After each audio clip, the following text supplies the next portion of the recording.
वो जायज़ होगा। वो ये कहेंगे कि गिल साहब आप मुल्क से बाहर बैठे हैं, आपके पास आज़ादी है बात करने की, आप यहाँ आएँ फिर आपको पता चले कि कितनी घुटन है यहाँ पर, कितना प्रेशर है। ये बात आपकी बिल्कुल दुरुस्त है। लेकिन मेरे दोस्त, ये तो किसी ने नहीं कहा कि आप 2 दफ़ा बालों को शैम्पू करके, खतवत करा के, इतने खूबसूरत बिल्कुल रिंकललेस कपड़े पहनकर, हाथ में इतनी खूबसूरत तस्बीह पकड़कर, आसमा शराजी जो हम सबको पता है कि वो नवाज शरीफ साहब की मुंह बोली बेटी और इस वक्त जर्नैली टाउट हैं, आप उनके शो पर जाकर बैठकर इनके सवालों का जवाब दें तो ये सब क्या है? आप घर में भी तो बैठ सकते हैं।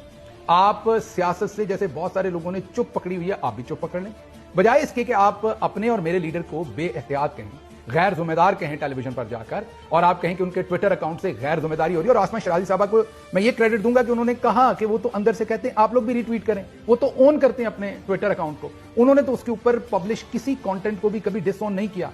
तो वो बजाय उसको समझने की, आसमा शराजी साहबा के इशारे को भी, वो कह रहे हैं कि नहीं वहां से एहतियात होनी चाहिए। तो मेरे ख्याल में मेरे दोस्त, आपको दो, या तो अगर प्रेशर बहुत है आपकी बात कि आप बाहर बैठे हैं आपको अंदाजा नहीं, तो फिर मैं ये कहूंगा कि बेहतर तरीका ये कि खामोशी इख्तियार करें, ऐसे टॉक शोज में ना जाएं, मीडिया से इंटरेक्ट ना करें, ताकि आपको अपने लीडर को डिफाई ना करना पड़े। दूसरा तरीका ये कि इसी तस्बीह को कस के पकड़ें, इसकी ताकत को महसूस करें और इसके साथ खड़े हो जाएं। इसके ऊपर आप अल्लाह के नामों का विर्द करते होंगे, उसमें से किसी एक नाम को पकड़ लें। हर नाम आपको दलेरी देगा, हर नाम आपकी रीढ़ की हड्डी से लेके आपका जो दिमाग होगा उस तक, आपका दिल होगा उस तक एक तकवीयत देगा। तो आपको जो फिर सच लगता है उसके साथ खड़े हो जाएं और जो झूठ लगता है उससे दूर हो जाएं। ये मेरा आपको मशवरा है। लेकिन मैं जाती तौर पर आपके इस इंटरव्यू से बहुत ही दिल बर्दाश्ता हुआ हूं, इसलिए मैंने ट्वीट भी किया कल, आज मैं इसे यहां भी रख रहा हूं। मुझे पता है इसके बाद आप मुझसे नाराज होंगे, लेकिन आपके पास में आपकी भी फ्रीडम ऑफ स्पीच, अगर आप मुझे कोई भी वीडियो बनाकर भेजेंगे तो मैं वो यहां पर चलाऊंगा। आपकी वीडियो भी, आपके पास भी पूरा हक है अपनी बात करने का। मैं इसी व्लॉग में आपकी वीडियो चला दूंगा अगर आप बनाकर मुझे भेजेंगे।